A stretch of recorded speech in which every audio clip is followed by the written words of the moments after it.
Bonjour à toutes et à tous, bienvenue, c'est Smart Impact, l'émission de celles et ceux qui font de la transformation environnementale et sociétale un axe fort de leur stratégie. Et voici le sommaire, c'est Cédric Ringenbach, le fondateur de Blue Choice et de la fresque du climat, qui sera l'invité du grand entretien tout à l'heure. Le seuil des 2 millions de participants sera bientôt franchi, mais l'association est en difficulté, vous verrez pourquoi. Auparavant, je reçois Alexandre Bélanger, le président de Belco, qui transporte café et cacao à la voile. Il va participer à la Transat Café L'Or pour faire la promotion d'une logistique plus durable et de la convention des entreprises pour le climat. Dans notre rubrique Smart Cause, on mettra à l'honneur une association en partenariat avec DIFT. Et si vous ne connaissez pas encore les bureaux du cœur, vous serez conquis. Et puis dans notre rubrique Startup, vous découvrirez Diagorisque qui aide les agriculteurs à définir et à sécuriser leur stratégie d'adaptation au changement climatique. Voilà pour les titres. C'est l'heure de Smart Impact tout de suite.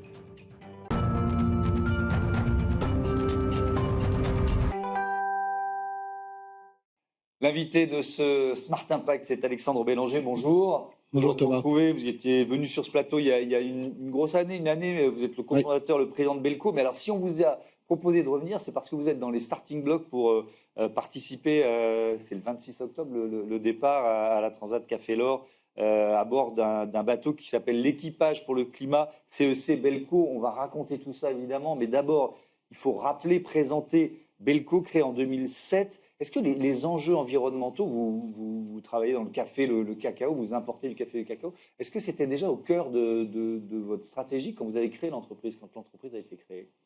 C'est une bonne question et la réponse est non. Ouais. C'est une prise de conscience. Belco est une des entreprises, et j'espère qu'il y en aura de nombreuses autres dans les années qui vont venir, qui a opéré en fait une transformation face à un constat. Donc on a fait un constat en 2000. On a commencé à faire évoluer le modèle en 2013 pour plus de traçabilité, pour plus de qualité et pour répondre, je dirais, aux enjeux de nos clients qui sont toujours les artisans torréfacteurs en Europe. Et le besoin, en tout cas le travail sur la traçabilité nous a amené aux côtés des producteurs, nous a amené sur le terrain. Et là, en fait, on a pris conscience de pas mal de choses.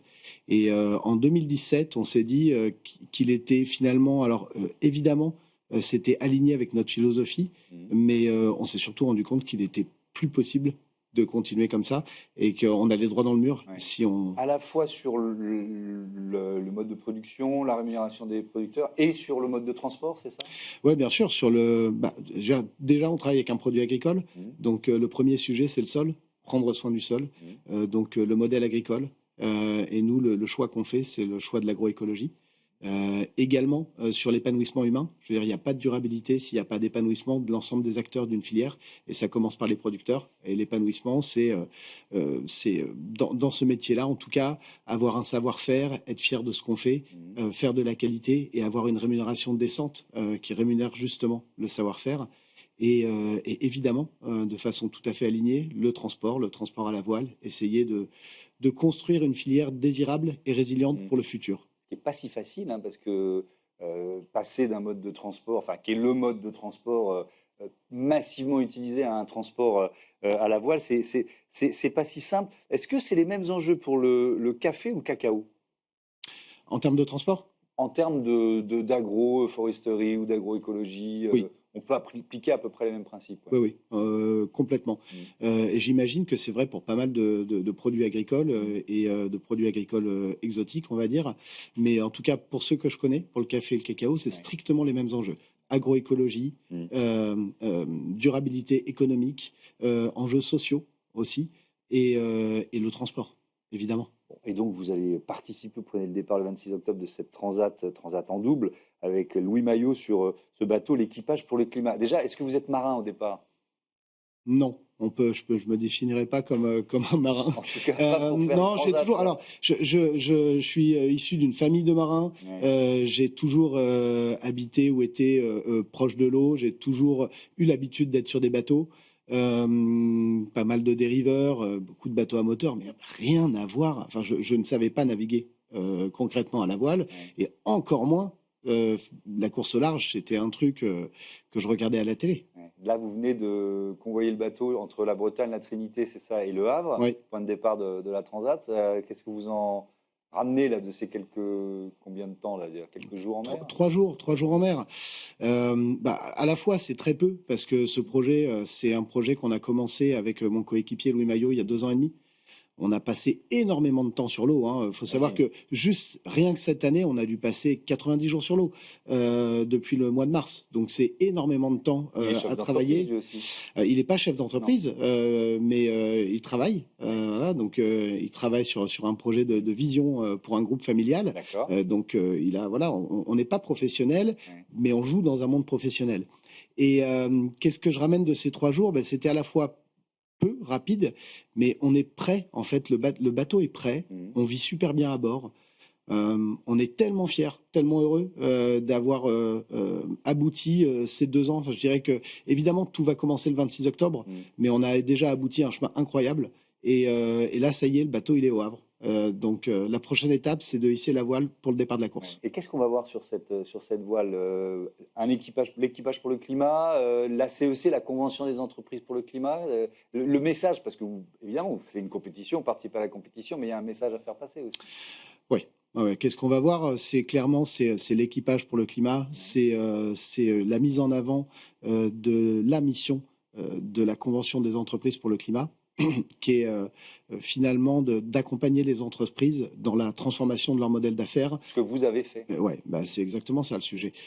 C'est de prendre Belco comme symbole, de faire la route du café, parce que c'est la route du café en Mhm. fait, hein, la Transat Café L'Or, mais c'est la route du café Ouais. à la voile, pour faire la promotion du transport à la voile de café et prendre le transport à la voile du café comme symbole pour mettre en valeur la mission de la Convention des entreprises pour le climat, cette mission qui permet aux entreprises de se transformer.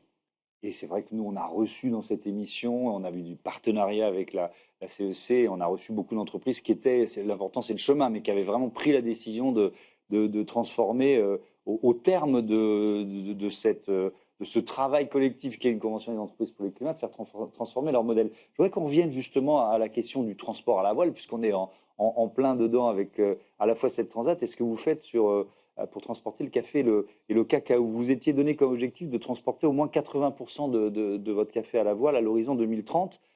Sauf que c'est pas si facile. Pourquoi? Ah non, c'est pas si facile parce qu'il y a des enjeux logistiques en amont Mmh. qui sont énormes en fait, hein. On sort du container pour rentrer dans une logique de vrac, hein, parce que les voiliers aujourd'hui dans les voiliers cargo, en Mmh. tout cas dans ceux qu'on utilise, on ne met pas de container pour D'accord. plein de raisons, hein, parce qu'en fait en termes de capacité, de forme, le voilier est beaucoup plus adapté au vrac. Mais ça veut dire retravailler toute la supply chain en amont autour du vrac quand on est depuis 50 ans construit autour du container. Donc Et ça donc, suppose d'avoir des partenaires qui vous et suivent, ça quoi? suppose avoir, bah, alors on fait ça dans des pays dans lesquels on a des entreprises. Oui. Donc on a des équipes salariées Mmh. de Belco qui sont dans ces pays-là et qui construisent les chaînes logistiques en amont. Mais ça veut dire, on met du café sur palette, oui, mais ok, mais il y a pas forcément de palettes conformes aux standards européens dans ces pays-là. Donc ça veut dire faire construire des palettes. Mmh. Il y a des enjeux de sécurité quand on transporte du café en vrac et pas en container. Il y a des enjeux d'entreposage. Donc c'est tout reconstruire. Et c'est énorme. Et puis, il y a un autre enjeu énorme, c'est de le vendre, le transport à la voile. Ça coûte beaucoup plus cher. Ouais. Et dans une période, Le café coûte déjà beaucoup plus cher, quoi. au moment où on lance le Mmh. transport à la voile, il faut voir que c'est quand même un sujet qu'on a entamé en 2019. Les premières LOI, donc lettres Mmh. d'intérêt signées en 2020. Au moment où on le lance en 2024, hein, donc ça a à peu près un an, en une semaine, le café double de prix. Et le cacao, quelques mois avant, Mmh. avait fait la même chose. Heu et donc on a beau avoir des clients super engagés, qui comprennent, cet alignement, c'est pas évident en fait, d'accepter un prix de transport, qui est 3, 4, 5 fois plus cher, au moment où le prix, du produit qu'on Mmh. travaille, double. Donc il y a des enjeux et aujourd'hui clairement les bateaux sont pas remplis. Donc ça veut dire que financièrement Belco assume, ce coût-là. Mais bon, il faut bien alimenter le pipe. Ça évolue positivement Ouais. et j'ai bon espoir. Enfin, je suis totalement déterminé dans le fait qu'on va arriver à nos objectifs, on va les atteindre. Ça va prendre un petit peu de temps. Ouais. Avec ce chiffre, on a trouvé d'ici 2030, la filière française envisage du transport maritime, hein, envisage la mise en service de 500 navires à propulsion vélique, donc à la voile, générant un chiffre d'affaires d'1,6 milliard et la création de 4 600 emplois dans le secteur. J'ai lu ça, je me suis dit: «Bon, super, c'est optimiste». 500 navires d'ici 2030. Bon, Il y en a combien aujourd'hui? quel type de navire? Parce qu'il y a des navires hybrides. Ouais. On peut utiliser les voiles, enfin, on peut, voiles et moteurs. Oui, Nous, c'est ce qu'on vrai. utilise, c'est de la propulsion principale vélique, donc c'est vraiment des bateaux à voile, en fait, hein. On peut aussi avoir des systèmes d'ailes de kite qui vont en fait permettre de diminuer la C'est consommation déjà très bien. d'énergie fossile. Et de toute manière, toute solution Mm. qui permet de diminuer la consommation d'énergie fossile est une bonne solution à ce stade, hein. Après, est-ce que c'est ambitieux? Certainement, clairement. Il y a des difficultés pour mettre en œuvre ce type de solution, mais j'y crois et je pense que, vous savez, c'est Victor Hugo qui disait qu'il n'y avait rien de mieux qu'un rêve pour créer l'avenir, pour façonner l'avenir. Et je pense que on doit rêver, on doit être ambitieux pour transformer. Est-ce qu'on y arrivera? Je ne sais pas, mais avoir une direction ambitieuse, c'est déjà une bonne chose. Et comment la filière vous regarde? Parce que là, vous participez à une transat qui porte le nom d'un grand café, d'un café grand public en tout cas, qui est peut-être pas exactement sur les mêmes modèles que les vôtres. Comment la filière vous regarde? Comme un ovni, comme Vraiment, honnêtement, je me pose pas vraiment cette question-là. Quand je rencontre des personnes qui travaillent dans notre filière, j'ai souvent pas mal de compliments, des personnes qui me disent: «Mais c'est extra ce que vous faites, c'est super». Je pense qu'ils sont très curieux, qui se demandent même comment c'est possible, de faire les choses un peu différemment. Mais bon, je passe pas vraiment beaucoup de temps à me poser cette question-là. et vous avez le temps, 90 jours en mer, à rester le patron investi de Belco parce que c'est voilà, c'est beaucoup de temps pour préparer une transat comme ça. Ouais, c'est beaucoup de temps, mais ce qu'il faut comprendre, c'est que l'origine de ce projet, avant même de faire la promotion du transport à la voile, Mmh. c'était de trouver, de me mettre sous contrainte pour faire évoluer l'organisation de Belco. C'est une entreprise que, voilà, qu'on a lancée avec mon père il y a 18 ans Mmh. et j'ai beaucoup d'ambition, beaucoup de rêves, pour cette entreprise et un des rêves, c'était de trouver un modèle organisationnel, qui permette l'épanouissement, qui soit on a souvent parlé d'entreprises libérées, de Mmh. beaucoup de choses ces dernières années, mais finalement, un modèle d'entreprise doit s'adapter au projet de l'entreprise et c'est pas quelque chose qu'on peut. Il n'y a pas de recette en fait. Et j'ai eu un besoin à un moment donné de m'extraire de l'entreprise pour permettre à tous les talents que j'avais regroupés de pouvoir s'exprimer, parce qu'à un moment, j'étais presque le point bloquant. Moi, en tant que dirigeant de Mmh. cette entreprise, et c'était important que je prenne un peu de hauteur pour mieux réfléchir à l'organisation que je voulais mettre en place, parce que c'est avant tout une organisation, une entreprise, et aussi m'extraire un peu du quotidien pour laisser tout un tas de personnes extrêmement talentueuses autour de moi s'exprimer et diriger cette entreprise, ou en tout cas décider de la direction qu'allait prendre cette entreprise. Donc voilà, je pense que c'était, c'est pour ça que j'ai réalisé ce projet. Et donc évidemment, comme tout était anticipé et que j'avais ce projet de m'extraire de l'entreprise, ça a été assez simple de me libérer du temps. Merci beaucoup Alexandre Bélanger et bon vent, hein, c'est vraiment le cas de le dire à l'équipage pour le climat, ce bateau CEC Belco. On passe à notre rubrique Smart Cause tout de suite, une association à l'honneur.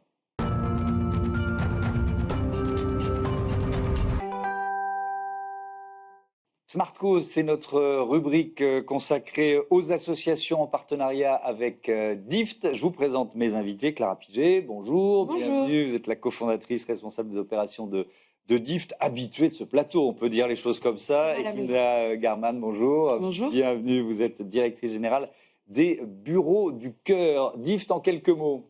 DIFT en Exercice quelques mots. classique pour Clara Piget. Alors, DIFT, c'est la contraction de don et gift pour Ouais. commencer. C'est une société qu'on a créée il y a un petit peu plus de 3 ans avec mes associés, dont l'objectif est de permettre aux associations de collecter plus de dons et de gagner en visibilité. Alors, on l'a historiquement fait en les mettant en relation avec des entreprises Mhm. et en animant des programmes de mécénat qu'on voulait participatifs, donc qui impliquaient les clients et les collaborateurs des entreprises. Et on s'ouvre depuis peu au grand public en permettant à chacun, chacune de se créer une cagnotte solidaire au bénéfice d'une association de son choix.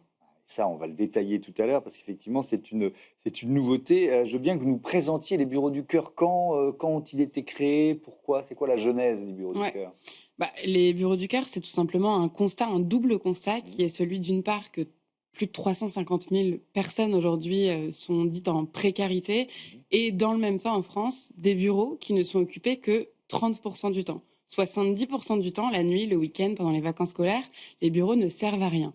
Et donc les bureaux du cœur ont vraiment voulu aller à contre-pied de ces deux constats-là, à savoir comment mettre à disposition des bureaux la nuit et le week-end à des personnes en situation de précarité pour leur permettre de s'insérer dans la société. Ouais. L'association, elle existe depuis longtemps? Elle existe depuis 2021, mais elle s'est énormément développée puisque donc on a eu nos premiers accueils en 2021. Donc nous, on a un vocabulaire assez précis, mais donc on fait des accueils avec des invités. Donc un invité est une personne en situation de précarité qui est accueillie dans un bureau d'entreprise.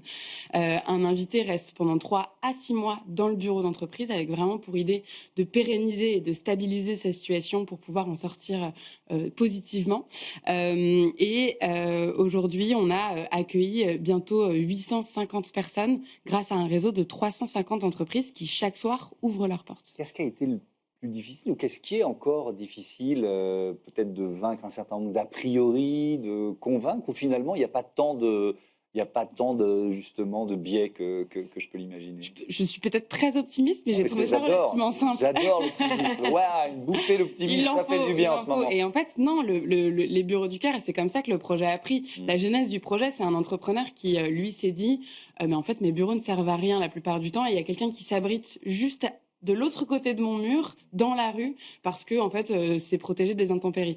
Et il a vraiment voulu répondre avec un enjeu, avec une réponse très sociale à son rôle d'entrepreneur. Il s'est dit, mais comment est-ce que moi, je pourrais agir en tant qu'individu, entrepreneur, dirigeant d'entreprise? Et c'est comme ça qu'il a réussi à monter une association qui a, en fait, vraiment dépassé largement nos objectifs. Aujourd'hui, on est présent dans 40 villes en France et en Europe, puisqu'on est aussi présent à Lisbonne, Barcelone, Lausanne et Bruxelles. Donc voilà, on a vraiment réussi à convaincre, les entreprises se sont convaincues elles-mêmes d'une certaine manière de la pertinence du projet.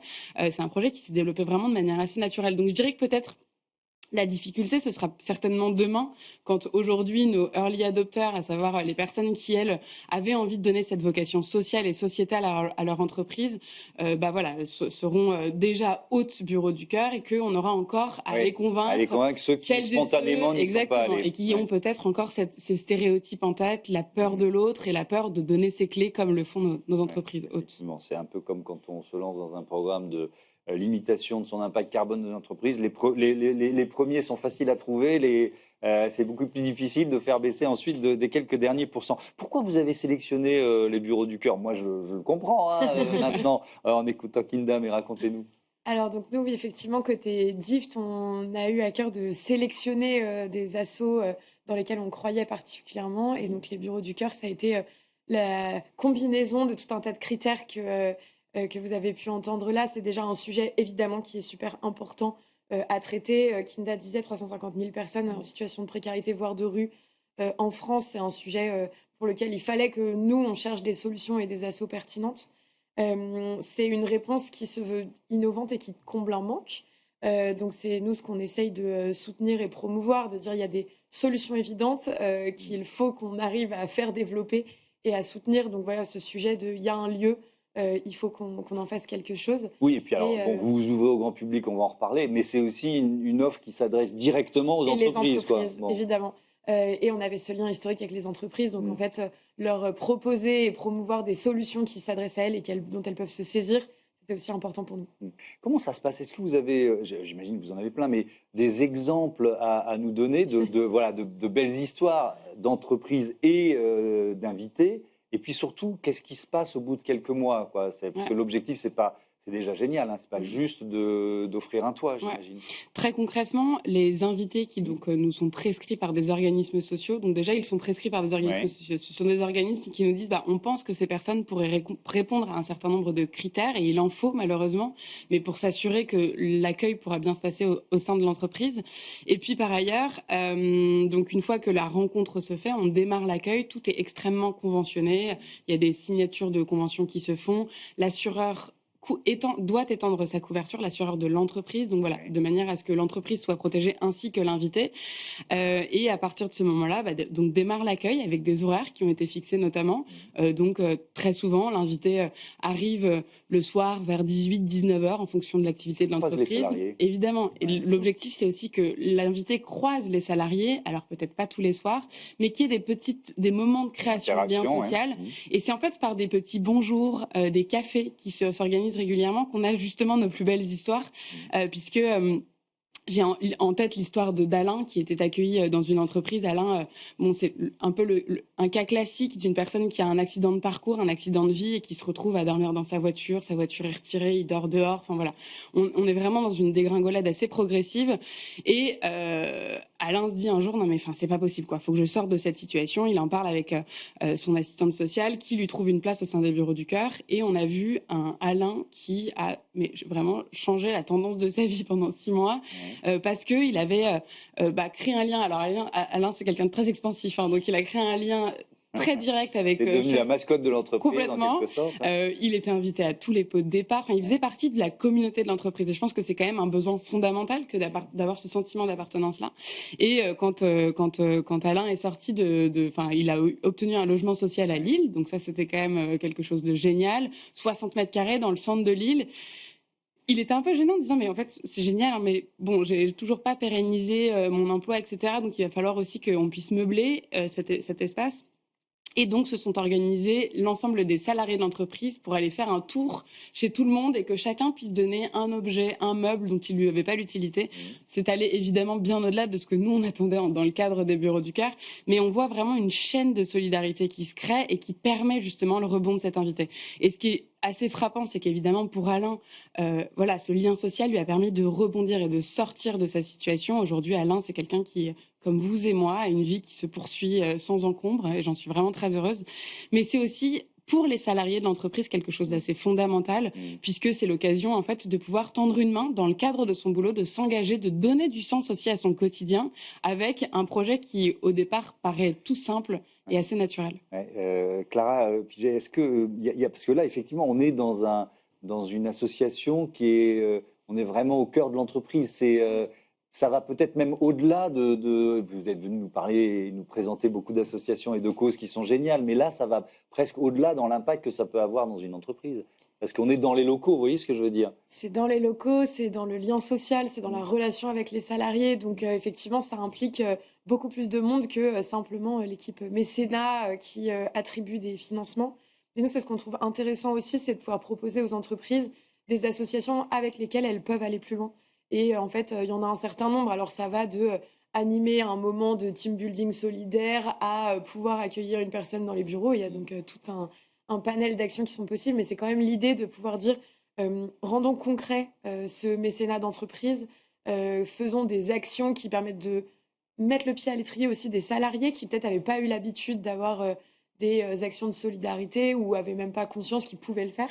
Et donc, c'est ça qui nous intéresse aussi dans la relation association-entreprise, c'est que ça peut aller beaucoup plus loin que le financement, effectivement. Alors justement, parlons quand même de financement. Dans le cas particulier, les chiffres que vous nous avez donnés, c'est 747 DIFT, alors c'était à date, et plus de 27 000 euros versés. Qu'est-ce que ça représente, ce financement-là, pour une association comme la vôtre? Il est important, évidemment, tous les financements sont importants. Je pense que vous n'êtes pas sans savoir qu'on est dans une période, une phase un peu critique de crise associative. On plutôt le sentiment de couper. Il y a des rabais qui se font et effectivement une vraie période de difficulté. Et c'est vrai que du coup, pouvoir mobiliser d'autres ressources, au-delà même du montant, c'est comment en tant qu'association, on arrive à réorienter aussi notre collecte de fonds.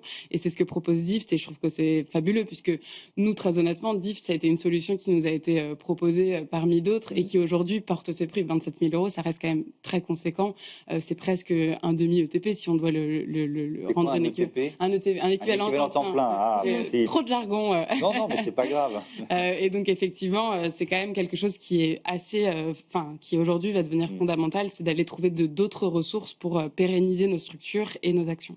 Allez, on termine, il nous reste 1 minute 30 pour quand même, Clara, nous parler de cette nouveauté. Là, c'est quoi? C'est une solution de cagnotte, c'est ça, qui est proposée à nous tous, quoi, aux particuliers? Depuis la rentrée, on permet à tout le monde, donc vous, moi, n'importe qui dans la rue, de se rendre sur le site de DIFT et de créer une cagnotte solidaire qui sera au bénéfice d'une association. Et donc, les gens commencent à se dire, pour un anniversaire, pour un pot de départ, pour un Secret Santa, pour un mariage, pour une course, un marathon, et on voit les occasions se multiplier. Je peux afficher quelle est la cause pour laquelle moi j'ai envie de m'avancer, celle que j'ai envie de défendre, et demander à mes amis, mon entourage professionnel, ma famille de participer. Et on accompagne les associations pour qu'elles puissent se saisir de ce nouveau produit, soit pour en parler à leur communauté, soit parfois même organiser des challenges de collecte. Et donc là, c'est un vrai moment d'animation de leur communauté de bénévoles ou de leur équipe pour leur permettre de parler de leur engagement autour d'eux. Oui. Ce sont des associations que vous avez déjà choisies, que vous proposez déjà, ou ça peut être une nouvelle association? Ça peut être une nouvelle association. On ouvre effectivement la possibilité de partenariat à toutes les associations d'intérêt général sur les sujets sociaux, environnementaux, et à partir d'un minimum de structuration. Donc il faut avoir un conseil d'administration, des comptes. Un certain nombre de critères. Voilà. Merci beaucoup à toutes les deux et à bientôt sur Be Smart for Change. On passe tout de suite au grand entretien de ce Smart Impact. On se demande notamment comment se porte la fresque du climat.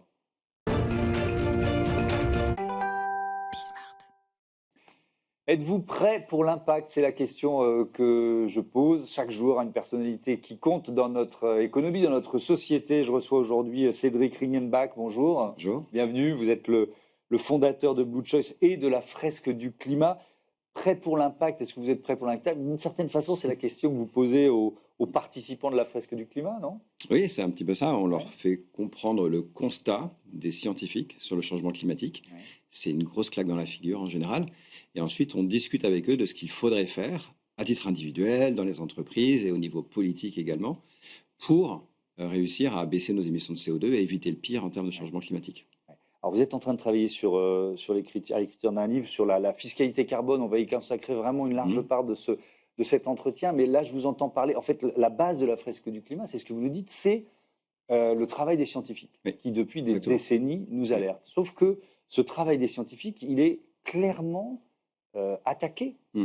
Et c'est presque un modèle culturel, quoi, ou un combat culturel qu'on est en train de vivre. Je le dis presque à chaque émission en ce moment, le discours de Donald Trump devant les Nations Unies qui parle d'arnaque du siècle à propos du changement climatique. Est-ce que vous sentez ça? C'est-à-dire que chez les participants à la fresque du climat, Non, les pas gens qui trop, disent pas trop chez les vous êtes gentil participants. avec vos idées scientifiques, mais c'est pas si sûr. Non, Non, chez le participant, pas plus que ça, pas plus D'accord. qu'avant en tout cas. Oui. Il y a toujours des climato-sceptiques, mais en général, ils ne viennent pas faire la fresque du climat, sauf quand ils sont Ouais. obligés. Mais c'est ça, on n'a pas vu d'évolution. C'est l'ambiance générale de remise en cause des méthodes scientifiques, de remise en cause de la vérité. C'est vraiment problématique. Et c'est très inquiétant. Pour moi, c'est un vrai sujet d'angoisse, réellement, vers quoi on va avec cette ère de post-vérité, avec l'IA qui vient en plus nous donner des outils encore plus puissants pour tordre la vérité. Ouais. Oui, c'est vrai que c'est flippant. Ouais. Et ça pose une question sur les outils, nos outils, quand on essaye de s'accrocher Oui, tout à fait. justement à la science, à la Oui. vérité, à l'honnêteté, pour combattre ceux qui essayent de saper justement ces valeurs. Exactement. Il faut s'organiser, il faut apprendre comment on construit des vérités scientifiques, utiliser tous les outils disponibles, et l'IA y compris, Oui, bien sûr. pour analyser les informations, trouver les meilleures sources, etc. Et il faut garder beaucoup d'esprit critique sur tout ce qu'on entend. Alors, il y a ce climat qui est un climat général, États-Unis, Europe, et puis alors, il y a le climat politique français. Cette espèce de valse de ministres. On a vécu quand même l'année écoulée, 1 jour sur 4 avec un gouvernement chargé des affaires courantes, avec des ministres démissionnaires. 1 jour sur 4. Oui. C'est quand même. Enfin voilà. Est-ce que vous voyez-vous des conséquences de ça, de cette espèce de vacance du pouvoir dans des prises de décision, des enjeux importants? Alors tout à fait, c'est très mauvais pour l'économie de manière générale parce qu'on n'a pas de visibilité, tout le monde met les projets en stand-by. Et là, on va s'apprêter à parler du changement climatique aujourd'hui. C'est un sujet qui nécessite une vision de long terme. Et donc là, je peux vous dire que le sujet, il est complètement sous le tapis en ce moment. C'est pas du tout l'ordre du jour. Et il va falloir à un moment donné s'y remettre parce que on a beau dire c'est très important, mais c'est pas l'urgence du moment. Oui, mais à force de dire que c'est pas l'urgence du moment, on va finir par se prendre le mur. Donc il va quand même falloir se remettre sur le sujet assez vite. Est-ce qu'on a collectivement loupé quelque chose dans la communication, dans la façon, pourtant avec la fresque du climat, c'est un vrai succès, je crois près de 2 millions, 2 millions de personnes, 2 millions de personnes qui y ont participé. Donc voilà, vous avez en quelque sorte, je me dis, mais évangélisé. Mais malgré tout, il y a ce backlash, malgré tout, il y a des électeurs qui ont choisi des présidents, des députés européens qui vont contre ces idées-là. Qu'est-ce qu'on a loupé? Je pense qu'on a loupé des opportunités de communication, notamment quand on a mis en place la taxe carbone. On n'a pas expliqué, on n'a pas fait l'effort de pédagogie au moment où on le faisait. Et ceux qui étaient dans la boucle à ce moment-là le regrettent fortement. Et puis je crois qu'il y a également eu une ambiance, une incompréhension autour de ce qu'est la responsabilité sociétale des entreprises. On s'est illusionné à vouloir croire que les entreprises, parce qu'elles sont responsables, vont toutes seules sauver le climat. Et en fait, c'est pas possible. Donc, comment on en est arrivé là? C'est parce que depuis l'accord de Paris, le climat est fort heureusement devenu un sujet sérieux. On en parle en haut lieu, on en parle dans les COMEX. Les responsables RSE sont plus le petit bureau au fond du couloir de la com, là, à côté des toilettes. Maintenant, ils rentrent vraiment dans les COMEX. Dans la stratégie. On les écoute au niveau de la stratégie, etc. Donc, ils dépendent de la direction générale, ils dépendent de la strate. Et ils ont convaincu leurs collègues de prendre des engagements, parce qu'on est une société, une entreprise responsable, donc on prend les engagements. Après, il y a SBTI qui est venu là-dessus, Science Based Target Initiative, basé sur la science, très sérieux, très business. Et tout le monde a foncé tête baissée là-dedans. Et donc, les responsables RSE ont réussi à convaincre leur patron de signer les engagements, de les faire valider par SBTI. Et puis, ils ont commencé, la première année, il faut faire moins 4,5%. On va changer les LED, on fait des rénovations thermiques, on fait des choses qui sont rentables. Et là, on se dit, c'est chouette, c'est super, on économise du CO2, on économise de l'argent. Ouais, mais une fois qu'on a fait ce qui est rentable, on fait ce qui est neutre. Et après, on fait ce qui est moins rentable. Alors, si c'est pas trop cher, on le fait quand même. Mais après, à un moment donné, ça finit par coûter de plus en plus cher. Et là, on est exactement là-dedans. J'ai plein de responsables RSE au téléphone qui me disent oui, mais c'est exactement ça. On a fait des trucs faciles. Les gisements d'économie suivants sont plus chers. Et là, ça cale. Et on est dans ce moment-là, on est dans un moment où les patrons ont pris des engagements vis-à-vis de l'extérieur, ils sont obligés de se dédire, ils n'aiment pas ça du tout. Et donc, il y a un effet de ras-le-bol. Et puis, vous rajoutez la CSRD qui est venue là-dessus et qui a été la goutte d'eau qui fait déborder le vase. Bilan extra-financier avec des centaines d'indicateurs à collecter, très compliqué, qui a fait bosser des grandes combinés de conseils à des prix phénoménaux parce qu'il n'y avait pas de concurrence, etc. Donc ça a été le ras-le-bol, la goutte d'eau qui a fait déborder le vase, un ras-le-bol pas possible. Et donc, ce qui est bien, c'est que là, au moins, on va pouvoir sortir de cette phase d'hypocrisie où on pensait que les entreprises vont sauver le climat parce qu'elles sont responsables. Et maintenant, on va peut-être enfin comprendre que pour y arriver, en fait, il faut changer les règles du jeu économique. Oui, et changer notamment cette fiscalité carbone. On va en parler dans un instant, mais je voudrais quand même qu'on parle de la fresque du climat qui connaît... Alors c'est quoi? C'est une baisse de régime? C'est des difficultés financières? Comment vous décrivez le backlash touche beaucoup de monde, y compris la fresque du climat. Donc le rythme de formation, d'animation a baissé. Mais le projet est toujours là. Il faut rappeler qu'il n'y a que 2 millions de personnes qui ont fait la fresque dans le monde. Donc, il reste 8 milliards quand même. Donc, il faut vraiment continuer. On a un enjeu de le relancer en France. Donc, peut-être de sortir des publics habituels, des gens qui sont déjà un petit peu sensibles et qui viennent faire naturellement des fresques. Il faut aller toucher un public plus large. Et puis, continuer la diffusion à l'international et pays par pays, leur donner les moyens de devenir autonomes, de créer des structures locales et de vivre la même aventure que ce qu'on a vécu en France dans tous les pays du monde, les uns après les autres. Alors justement, sur cette question-là de la fresque du climat, de cet outil et de son efficacité, Gilles Dasbonnel, qui était à votre place la semaine dernière, président de la Fondation pour la Nature et l'Homme, a une question pour vous. C'est énorme ce qui a été fait avec la fresque du climat. Ça a touché des millions de gens. Moi, je l'ai vécu, je l'ai fait vivre. Je pense que ça a été un outil extrêmement précieux pour prendre conscience du côté systémique de la transition écologique. Maintenant, comment on fait pour aller plus loin? Comment on fait pour outiller et pour donner l'envie d'agir? La Fondation pour la Nature et l'Homme, c'est un claim, voilà, l'envie d'agir. Donc ça rejoint ce que vous allez nous expliquer sur la fiscalité carbone, mais sur le modèle de la fresque du climat, on peut rappeler, il n'y a pas de mécénat, il n'y a pas de subvention, oui, c'est vrai. Il n'y a pas de sponsoring. Oui, on a inventé quelque chose d'assez unique, oui, tout à fait, parce que c'est un outil qui peut être utilisé pour gagner de l'argent. Voilà. Alors, dans un monde militant un petit peu alternatif, c'est pas évident de parler d'argent, mais j'ai voulu qu'on n'ait pas de tabou là-dessus et qu'on dise, bah non, la fresque, on va aller le faire dans une école primaire gratuitement et le lendemain dans une grande multinationale, et évidemment qu'on va se faire payer. Ouais. Et comme il y a de l'argent qui circule, et ben on s'est dit, on va prendre une petite partie, il y a 10% qui va dans la structure chargée du déploiement de cette fresque. Et cette structure, donc, qui est une association. Et cette association va comme ça avoir des moyens pour gérer la communication, l'animation de la communauté, l'élaboration du matériel pédagogique, etc. Et c'est très important de pouvoir faire ça. Et donc, on est passé de rien à un budget qui a atteint à un moment donné 8 millions d'euros, sans subvention, sans sponsoring. Et c'est vrai que c'est un modèle assez extraordinaire dans le paysage français. Je crois qu'il n'y a pas beaucoup Que vous d'équivalents. pouvez faire perdurer ou qu'il faut faire évoluer là? Non, le modèle lui-même, il faut le faire. Enfin, il n'y a pas besoin de le faire évoluer. Je pense qu'il est bon. Simplement, maintenant, il faut vraiment réfléchir à l'internationalisation D'accord. et à faire en sorte que les moyens financiers aillent dans les autres pays pour qu'ils puissent eux-mêmes, localement, avoir leur autonomie financière et lancer des projets. Vous avez aussi créé Blue Choice, c'est un cabinet de conseil, c'est ça qui est ça. lié vraiment à ces questions de Oui. changement climatique. Est-ce que vous rencontrez, enfin ce que vous nous décriviez tout à l'heure, c'est-à-dire cette phase dans laquelle sont pas mal d'entreprises, c'est ce que vos clients vous disent en fait? T'es bien gentil, tu nous as Il y fait a de ça. faire, voilà, tu nous as fait prendre un virage, sauf que là, on arrive à un moment de blocage. Il y a de ça. Alors, on a encore des clients qui veulent faire de la sensibilisation, qui en Ouais. font, qui nous demandent de les aider. On fait des ateliers de la fresque, on fait d'autres ateliers, on peut concevoir aussi des ateliers sur mesure. Et puis, il y en a d'autres chez qui on va aller porter un discours un peu différent. On va travailler notamment avec eux sur les risques et les opportunités de transition.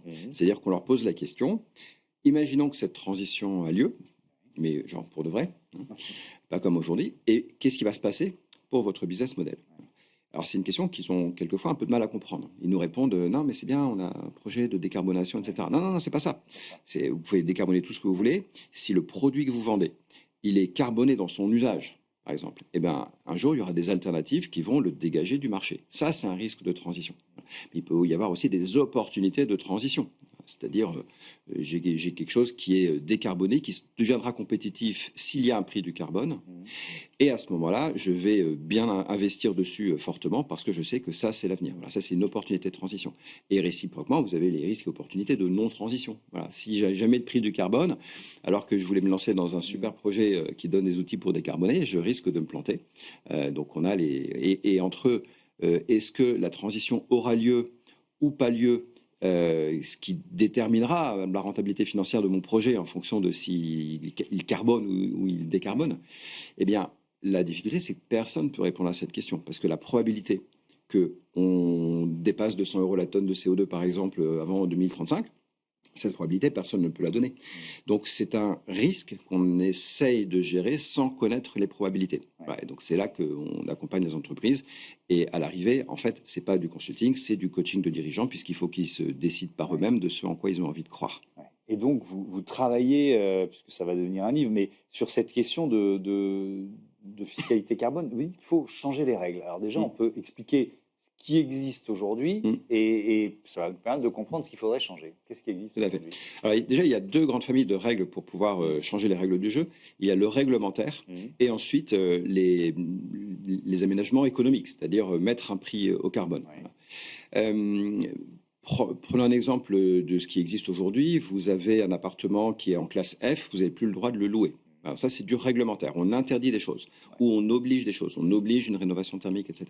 Voilà, donc ça, c'est intéressant, mais ça présente le risque d'être impopulaire, compliqué et en plus inefficace sur le plan climatique. Parce que derrière du réglementaire, il y a un prix caché du carbone et ce n'est pas forcément le bon. Voilà, s'il est trop élevé, on est en train de gâcher de l'argent dans des projets qui ne sont pas les meilleurs. Voilà. Et l'autre grande famille, c'est le prix du carbone. Mettre un prix au carbone, ça peut prendre plusieurs formes. Donc, on a, pour ce qui existe déjà, on a les marchés de quotas de CO2. Donc ça, il y en a dans pas mal d'endroits dans le monde, mais en Europe, celui qu'on connaît bien, c'est l'ETS. Et c'est un marché qui consiste à dire à des grandes entreprises, donc en l'occurrence 11 000 installations en Europe qui représentent 45% des émissions de CO2. On leur dit, dans le passé, tu émettais tant de CO2 et à l'avenir, tu auras le droit d'émettre un peu moins, puis un peu moins, puis un peu moins, etc. Et ça permet de garantir un volume d'émissions sur tout ce périmètre-là qui va baisser au cours du temps. D'accord. Et ensuite, on va autoriser les entreprises à s'acheter, à se vendre des quotas. Alors pourquoi on fait ça? Ça pourrait avoir l'air d'être j'achète des doléances pour avoir le droit de continuer à polluer, d'être un j'achète grand du méchant. droit à polluer. Oui. Voilà, mais c'est ça, hein, j'achète un droit à polluer. Mais ce n'est pas une mauvaise chose en réalité. Il faut bien comprendre la logique derrière. La bonne chose, c'est que si le marché, aujourd'hui, il est à 75 € la tonne, si chez moi, j'ai la possibilité de réduire le CO2 à un coût d'abattement de 20 €, donc c'est-à-dire 20 € par tonne de CO2 évité, je vais le faire et je vais aller bien au-delà de mes objectifs. Pourquoi? Parce que mon petit camarade à côté, il est sur des technologies chez qui ça coûte en fait plutôt 200 € la tonne. Voilà. Et donc, je vais à la fin de l'année lui dire bah, j'en ai en rab, est-ce que tu en veux? Et là, il va me dire bah, ça m'arrange bien parce que je préfère te les acheter à 75 que d'investir à 200 chez moi. Et ça, c'est très bien parce que les investissements vont être faits prioritairement là où ça coûte le moins cher. Et ça, c'est très important. Ça assure l'efficacité des investissements de décarbonation. D'accord. Voilà. Donc ça, c'est le système tel qu'il existe. Ça, c'est le système des quotas. Ouais, On n'a le pas encore système- parlé de la taxe. Le système des quotas. Alors la taxe, c'est quoi? La taxe carbone, c'est un système qui consiste à dire on va taxer les énergies fossiles quand elles arrivent sur le territoire. Ensuite, ça va se répercuter dans l'économie. Donc, on va taxer par exemple Engie qui vend du gaz, qui va vendre du gaz et qui va répercuter la taxe sur le gaz qu'il vend évidemment, qui vend du gaz par exemple à ArcelorMittal, qui va faire de l'acier et qui va répercuter la taxe sur l'acier. Voilà. Qui va ensuite vendre cet acier à, je sais pas moi, un fabricant de roulements à billes, qui va lui-même répercuter ça sur le roulement à billes qu'il vend, etc. Et à la fin, vous avez dans votre skateboard, il y a un roulement à billes et donc il y a un petit bout de prix du carbone, mais vous n'avez aucune idée de combien. Ouais, C'est pas grave. bien sûr. Le signal prix, il est bien arrivé jusque dans le skateboard, D'accord. même si on n'est pas capable de le mesurer. Alors, vous voyez, c'est ça qui Ouais, est important. Et donc, ça va se répercuter dans l'ensemble de l'économie. Voilà. Ça, c'est le principe de la taxe carbone. Donc, on en a une en France. Hein. Elle était mise en place il y a quelques années maintenant, un peu avant les Gilets jaunes. Elle a augmenté chaque année. Il y a eu les Gilets jaunes. On a arrêté de l'augmenter. Elle est restée bloquée à 45 €. Et aujourd'hui, c'est devenu un véritable tabou. On n'ose plus parler de ça. Ouais, Personne ne veut, politiquement, personne ne veut y toucher. Alors qu'il y a quand même des moyens de rendre cette taxe carbone quand même relativement acceptable. Qu'est-ce qu'on on lui reproche. pourrait, qu'est-ce qu'on pourrait changer? Qu'est-ce qu'on lui reproche? Qu'est-ce qu'on pourrait changer? Alors déjà, c'est vrai qu'on a fait beaucoup d'erreurs autour de la mise en œuvre de cette taxe carbone. Donc déjà, on n'a pas communiqué dessus, on n'a pas fait l'effort de vulgarisation. Ce qui se passe, c'est que la taxe carbone, elle est par construction, elle est régressive. C'est-à-dire qu'elle va plus impacter les bas revenus. Et ça, il faut commencer par ne pas le nier. C'est une réalité. Plus vous êtes dans les premiers déciles, et plus vous avez en proportion beaucoup d'énergie dans vos dépenses. Voilà. Au prorata de vos revenus. Au prorata, attention. Ouais. Quand vous êtes dans les plus hauts déciles, vous avez moins d'énergie dans vos dépenses au prorata de vos revenus. Mais en valeur absolue, vous en avez plus. Hein. Bien sûr. Donc ça, c'est important pour la suite. Mais donc, ça veut dire qu'il faut aider les plus fragiles ou les plus Exactement. précaires de nos concitoyens. Exactement. Donc il faut l'accompagner ça de quelque chose. Mais avant, je voudrais faire une remarque. C'est que donc on reproche à la taxe carbone d'être régressive. Mais là, il y a un truc à se rappeler, c'est que les alternatives à la taxe carbone, le réglementaire par exemple, est-ce que c'est pas régressif? Qui profite des subventions pour les voitures, les automobiles électriques? Qui profite en vrai des subventions pour la rénovation thermique? Voilà. C'est souvent les plus riches. Donc, les alternatives à la taxe carbone sont elles-mêmes en général régressives. Voilà. Ne rien faire, est-ce que ce ne serait pas régressif aussi? Qui va le plus souffrir mais on le voit du déjà. changement climatique? On le voit déjà. C'est les plus pauvres. Donc déjà, rappelons ce point-là avant de continuer. Et en plus de ça, si on veut, on peut faire en sorte que ce ne soit pas régressif. Donc le mécanisme, il est assez simple. Hein. On a collecté un volume de taxe carbone et ensuite, on va le recycler, c'est le terme technique chez les économistes, on va le recycler à travers une redistribution égalitaire. Donc on appelle ça un chèque vert, un revenu universel climatique, un dividende carbone. Voilà, c'est différents vocables qui sont utilisés. On donne le même chèque à tout le monde et quand on fait ça, ça devient redistributif parce que les plus hauts déciles ils utilisent moins d'énergie au prorata, mais en valeur absolue, ils contribuent beaucoup plus. Voilà. Et si on redistribue à tout le monde, on va avoir quelque chose où les plus bas déciles vont gagner plus à la fin de l'année que les plus hauts déciles. Et du côté des entreprises, parce on peut dire que c'est les grandes multinationales qui mettent le plus de CO2, comment la révolution que vous proposez va s'appliquer aux entreprises, et notamment aux grandes entreprises? Alors déjà, je vais répondre en deux temps. Le premier, c'est que oui, les grandes entreprises émettent beaucoup de CO2, mais pour produire des choses que nous, on leur achète. Oui. Hein, voilà, donc la question est de savoir qui est responsable entre celui qui émet, enfin qui produit un objet et celui qui l'achète.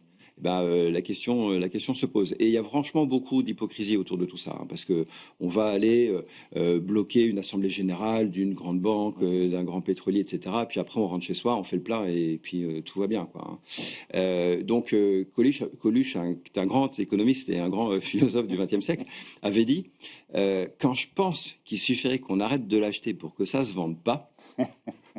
Il avait résumé en une phrase hyper explicite ce débat entre qui est responsable entre l'offre et la demande. Bon, donc, premièrement, si on pouvait jouer sur la demande et sur l'offre via une taxe carbone, parce que ça jouera sur les deux, hein, la taxe carbone et le prix du carbone est agnostique par rapport à l'offre et la demande, ça jouerait sur les deux en même temps, ça pourrait aider. Et donc, la question c'est est-ce que les grandes entreprises préfèrent la taxe, elles préfèrent les quotas? Alors, il y a entre la taxe et les quotas, il y a un petit peu un malentendu qui s'est installé parce que les quotas, ça sonne libéral, pro-entreprise, etc., pour des raisons de vocabulaire, parce qu'il y a le mot marché dedans, parce que l'échange d'argent se fait entre les entreprises et ne passe pas par l'État. Donc, quand on n'a pas trop confiance dans l'État et sa capacité à gérer, on préfère s'échanger l'argent entre nous. Donc, les quotas ont un côté plutôt libéral, de droite, pro-patronat, voilà. Et alors qu'en face, la taxe, les écolos, ils aiment bien la taxe parce que, en gros, c'est un vocabulaire guerrier, il faut faire payer ces grands méchants industriels. Quand on est écolo, il se trouve que parfois on est aussi un petit peu altermondialiste, anticapitaliste, ça arrive. Et donc, on aime bien cette idée qu'on va faire payer les grands méchants industriels. Voilà. Et vous dites que mais en réalité, ça devrait s'inverser, c'est une erreur totale parce que, regardez, la taxe carbone, elle permet quoi? Elle permet de connaître le prix à l'avance. Et une entreprise, elle a besoin de quoi? De connaître le prix à l'avance, elle a besoin de certitude. Alors qu'avec les quotas, elle ne l'a pas, cette certitude.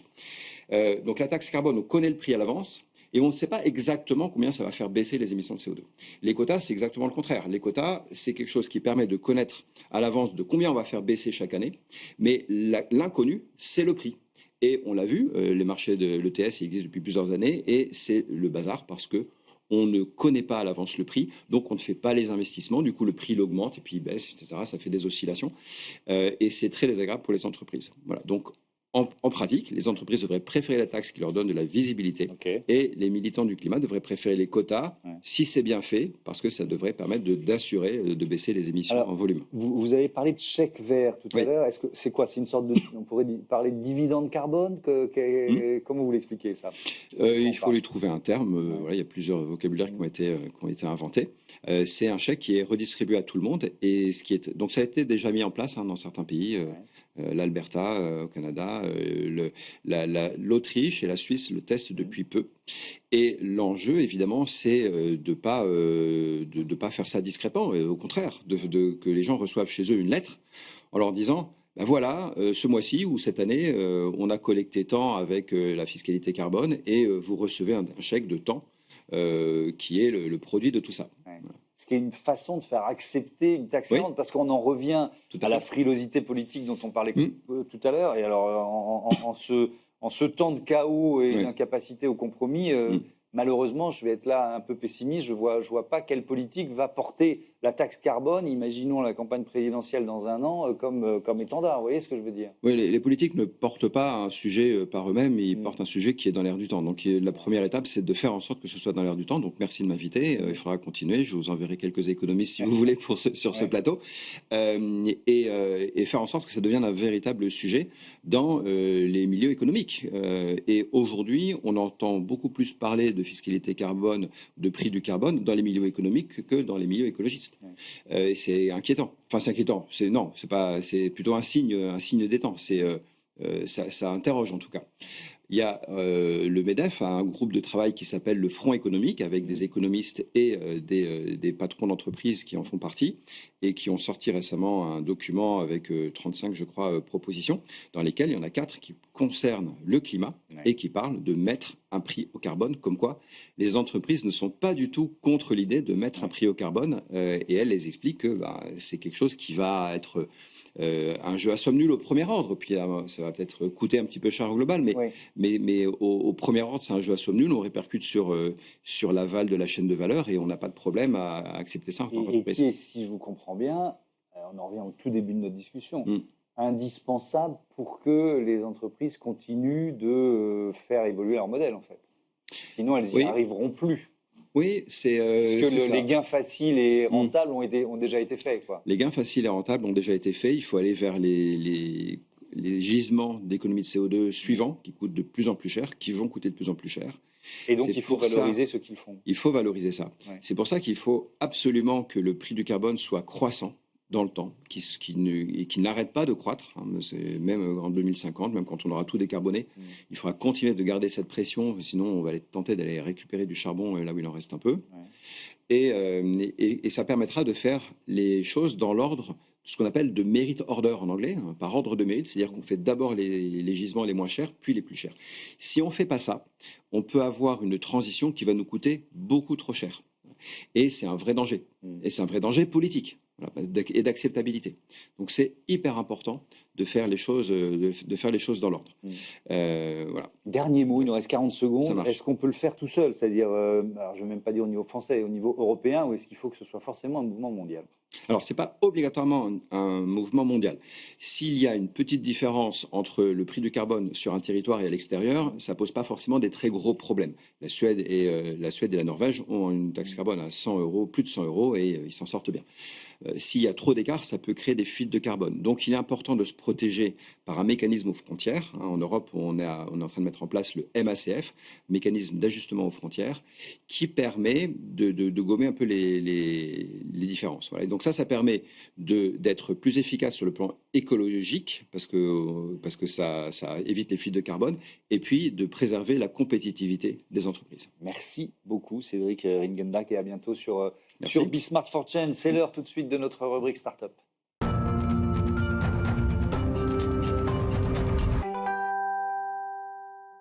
Smart Ideas, notre rubrique Startup et Innovation avec Luc Boucher. Bonjour. Bonjour. Vous êtes le président de Diagorisque, créé en 2020 avec 4 associés. C'est quoi votre business aujourd'hui? Alors aujourd'hui, nous, on développe des solutions pour aider les agriculteurs et les acteurs de l'agroalimentaire en fait, à s'adapter au changement climatique. Voilà, donc en fait, on essaye de chiffrer quels vont être les impacts, de bien identifier quels sont les impacts les plus importants. Est-ce que c'est le gel, le coup de chaleur, la sécheresse? Et puis à partir de là, de tester des solutions pour voir comment on peut s'adapter, puisque c'est quand même la question que tout le monde se pose aujourd'hui. Hein. Évidemment. De quelles données vous disposez pour diagnostiquer ces risques? Diagorisque, c'est quoi les données de départ? Alors les données de départ, on a 2 sortes de données. On a pris toutes les statistiques agricoles qui peuvent exister. On est remonté à 1989. Et ensuite, on se base sur les projections du GIEC, puisque Météo France met à disposition des projections journalières. Donc on a des projections journalières qu'on utilise, nous, entre 1990 et 2050-2060, pour pouvoir en fait simuler jour par jour quels vont être les événements climatiques, et à partir de là, trouver en fait les impacts et puis les solutions. Comment réagissent certains de vos interlocuteurs? Est-ce qu'ils sont souvent surpris de ce que vous leur annoncez? Ou est-ce que finalement, ils ont pris conscience depuis longtemps de cette évolution et de ce risque qui apparaît? Il y a une conscience aujourd'hui du changement climatique. Ça, il n'y a plus trop de problèmes sur le sujet. La question, c'est de savoir comment on va chiffrer, combien ça va coûter. Parce que c'est à partir de là qu'on peut dire décider ce qu'on va faire et comment on va faire. Et c'est vraiment la question essentielle. Et ils sont souvent surpris du fait qu'on puisse arriver à avoir des chiffrages, à identifier que sur telle culture, dans telle zone, c'est plutôt le coup de chaleur qui va être plus important que le gel. C'est par exemple la réaction qu'on a eue en viticulture qui a été très marqué par le gel de 2021. Alors que le gel de 2021, en fait, c'est un événement rare qui aura vocation à se reproduire, mais qui a un impact beaucoup moins important que les coups de chaleur qu'on va subir. Qui, eux, vont être beaucoup plus répétitifs. Voilà, et qu'on a vu cet été, Ouais. en 2025. D'accord, Voilà. effectivement. Ça veut dire que vous aidez vos clients à quoi? À établir une feuille de route après? Oui, on les aide en fait à essayer de voir quelle va être la situation à 2035, à 2050, et puis à partir de là, à réfléchir sur les étapes pour se dire à partir de quand est-ce qu'il faut commencer à engager le changement, à faire des investissements, et puis à choisir, à savoir est-ce qu'il faut que je change de culture, est-ce qu'il faut seulement que je change de système de taille, Ouais. l'intensité en fait de la transformation qui est à envisager. Ouais, ça peut vouloir dire changer de culture. C'est-à-dire Ça- dans une région où la sécheresse est systémique, on va arrêter, je pense aux abricots par exemple, il y a des AOC d'abricots qui vont peut-être disparaître dans certaines régions, quoi. Ça peut vouloir dire changer de culture. On Ouais. voit que par exemple, sur la vigne, dans tout le bas de la vallée du Rhône, Ouais. elle va être extrêmement impactée à cépages équivalents. Donc là, la question que doit se poser un viticulteur, c'est qu'est-ce que je dois faire? Est-ce que je dois changer de cépage? Mhm. Est-ce qu'en fait, je prends le raisin tel qu'il est, puis j'essaye de jouer sur la vinification Mhm. pour obtenir un autre vin ou enlever une partie de l'alcool qu'il y aurait en trop. Donc il y a plusieurs, en fait, on a une grande diversité de solutions envisageables. Et ce qu'il faut, c'est trouver la meilleure et puis s'inscrire en fait dans la continuité de l'activité parce que c'est des changements qui vont prendre du temps. Et on a comment ça va s'étaler sur les 10, 15, 25 ans à venir. D'un mot, il nous reste 40 secondes. Il y a le changement climatique, puis il y a les espèces, des espèces invasives qui vont arriver, qui sont déjà là, qui vont grandir. Alors ça, c'est les plus grandes inconnues qu'on ait Les aujourd'hui. bioagresseurs, c'est ça? Ouais, les bioagresseurs, ça c'est un autre champ d'activité qui est beaucoup plus exploratoire, où en fait on essaye de se dire quels sont les problèmes qu'on va avoir Mhm. avec des maladies, avec des insectes qu'on connaissait pas ou qui étaient cantonnés dans certaines régions, qui sont en train de se répandre partout, et à voir par rapport à ça, à quel rythme ça va aller, et puis là encore, qu'est-ce qu'on peut faire. Merci beaucoup, Luc Baucher, et bon vent à Diagorisque. Voilà, c'est la fin de ce Merci Smart beaucoup. Impact. Merci à toutes et à tous de votre fidélité à Bismart for Change. Salut!